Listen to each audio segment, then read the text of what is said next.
Assalamualaikum warahmatullahi wabarakatuh. Salam salve. Salam sejahtera untuk kita semua. Untuk menjawab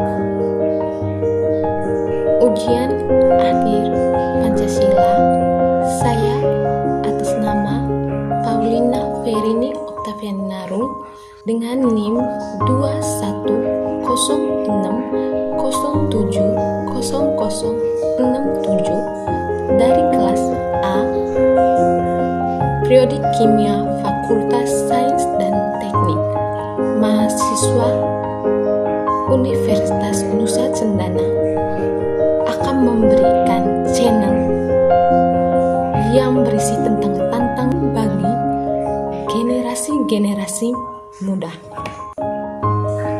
Sebelum membagi sebuah channel, di sini saya akan menjelaskan tentang apa itu Pancasila.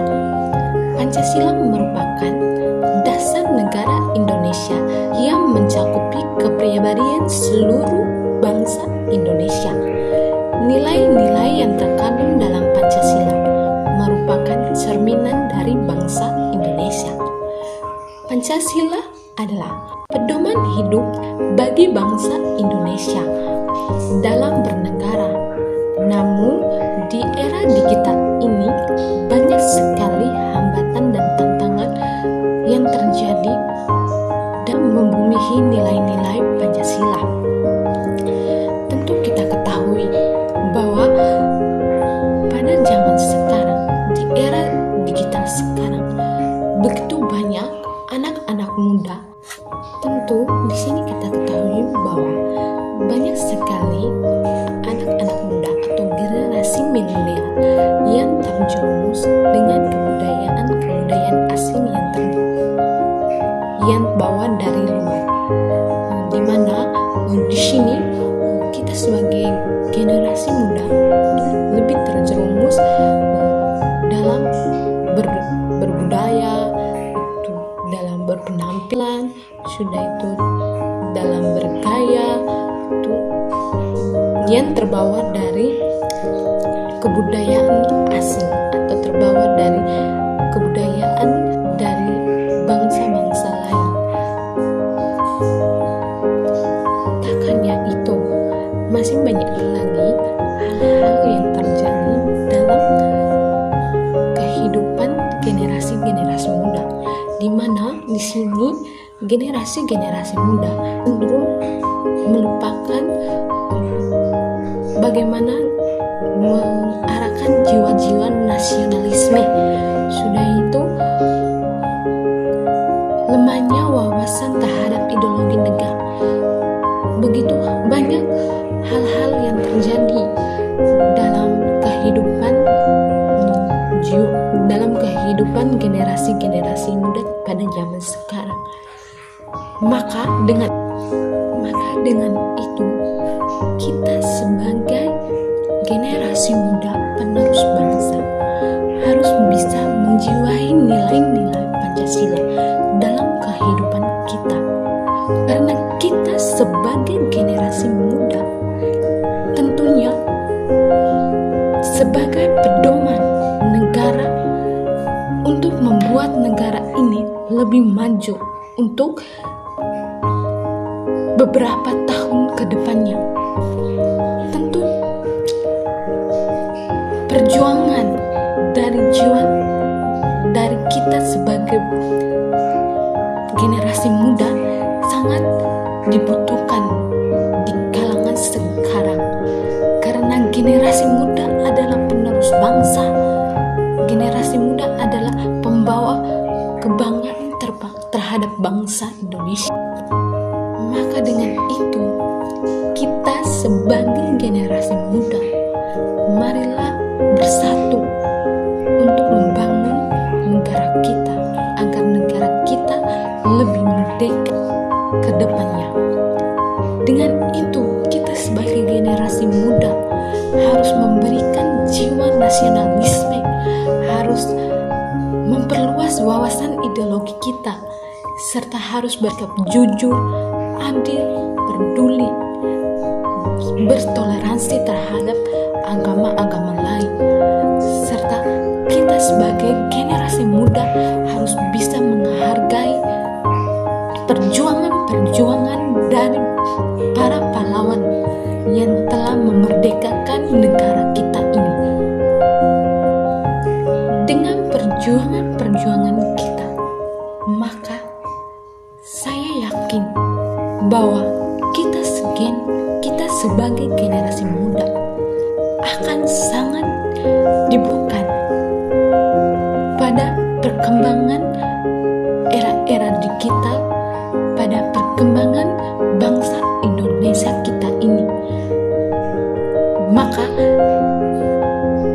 keanggahan orang-orang terhadap kita generasi muda yang meneruskan warisan dari leluhur kita akan terlihat, di mana mereka akan rasa kagum dengan kita sebagai generasi muda, terutama para pemimpin-pemimpin yang ada di Indonesia ini.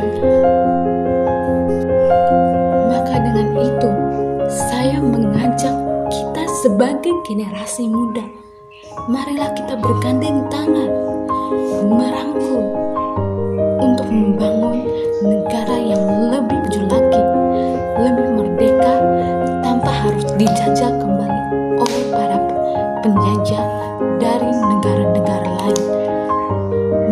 Marilah kita membangun cinta terhadap tanah air, hidup rukun, membangun lingkaran yang membawa kita ke dalam kehidupan yang lebih harmonis, lebih mengenal satu sama lain, yang lebih menghargai satu sama lain.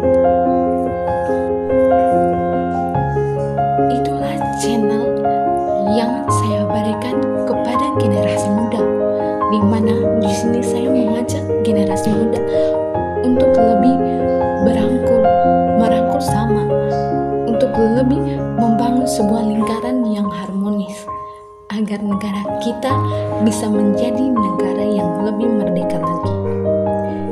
Di sini saya akan menjelaskan tentang kebanggaan saya sendiri sebagai penerus nilai-nilai luhur Pancasila, di mana kebanggaan saya terlihat dari sila pertama hingga sila kelima.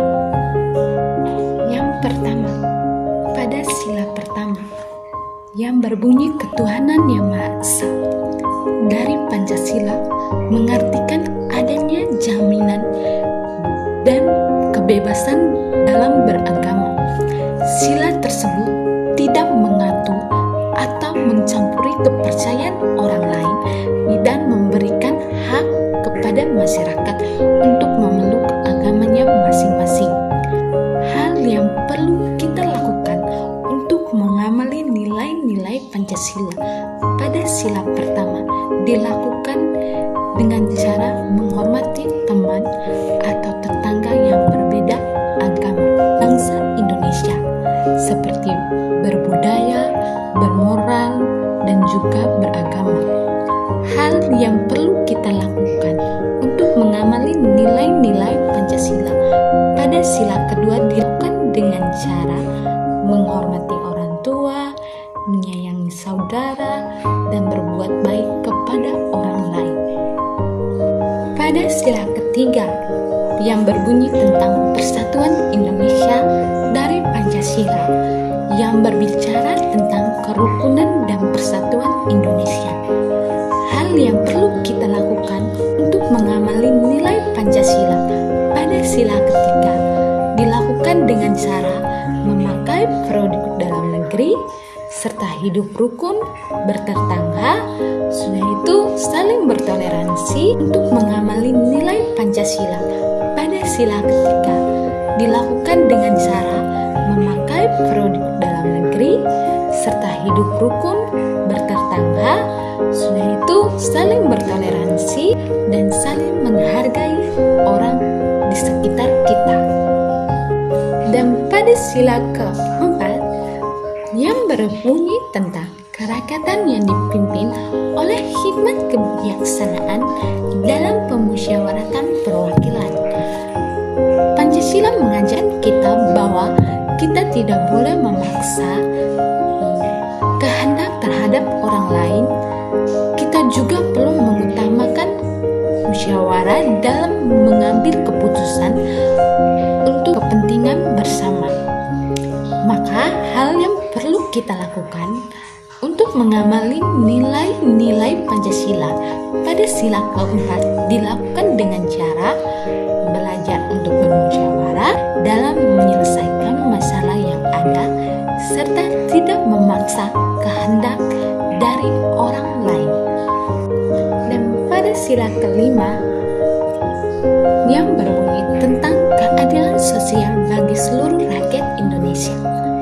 Dari Pancasila memberikan prinsip tentang landasan pokok kemanusiaan, persatuan, dan materai kedaulatan rakyat. Hal yang perlu kita lakukan untuk mengamali nilai-nilai Pancasila pada sila kelima, milik orang lain dan menghargai karya orang lain. Itulah nilai-nilai luhur Pancasila yang patut kita teladani dalam kehidupan kita, di mana kita harus mencontohi, menjalani, serta membuat hidup kita lebih harmonis. Sekian dari saya untuk channel kali ini. Semoga channel ini bisa bermanfaat kepada orang lain. Mohon maaf jika ada penyalahgunaan kata, jika ada kesalahan penyebutan kata. Dari hati yang paling dalam, saya minta maaf sebesar-besarnya.